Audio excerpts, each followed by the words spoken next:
Dear students, welcome back. Now we are going to see attachments on the anterior surface of the sternum on either side of the manubrium sterni as well as the body of the sternum.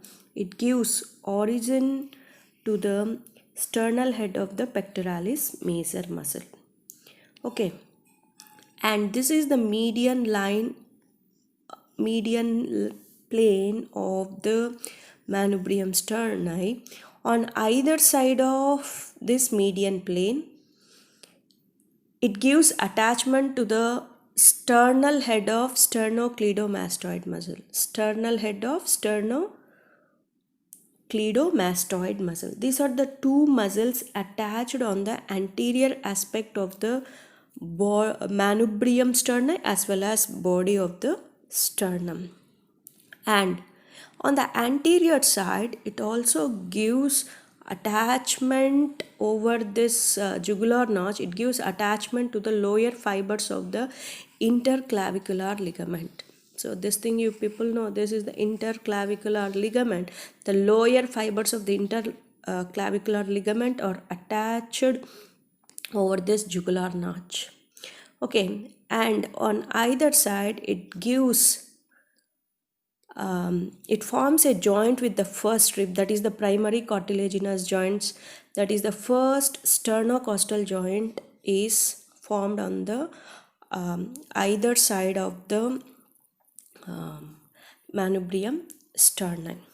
Okay, and also from the sternal angle, second sternocostal joint to the up to the level of the zyphisternum, it forms the remaining sternocostal joints.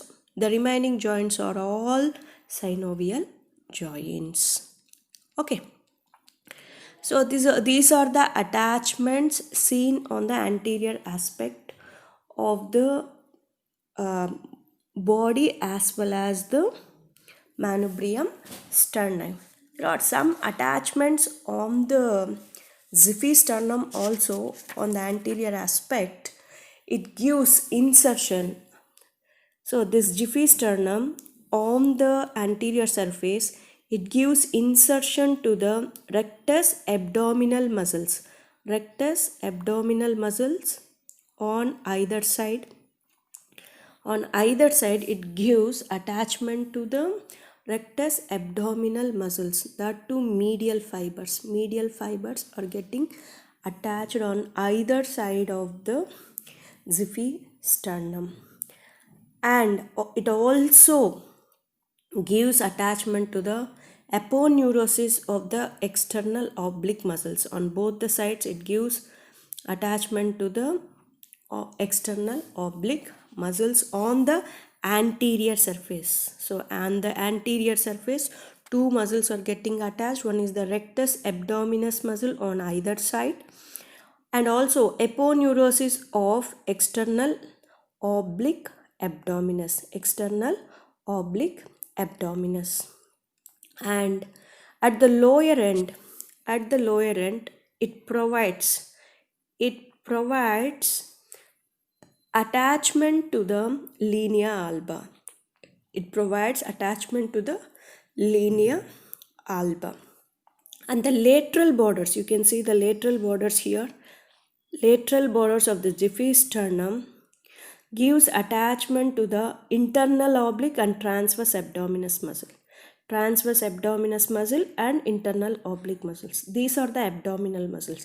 Rectus abdominis, external oblique abdominis, internal oblique abdominis, transverse abdominis, linea alba, all are abdominal muscles. So abdominal muscles are getting attached on the zyphisternum.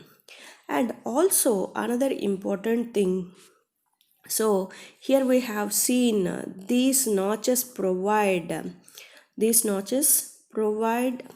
attachment with the ribs forming sternocostal joints, and these are synovial joint.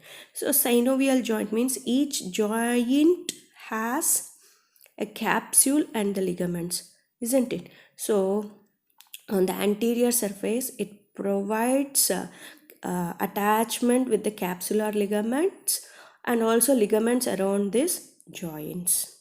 This one also you have to mention.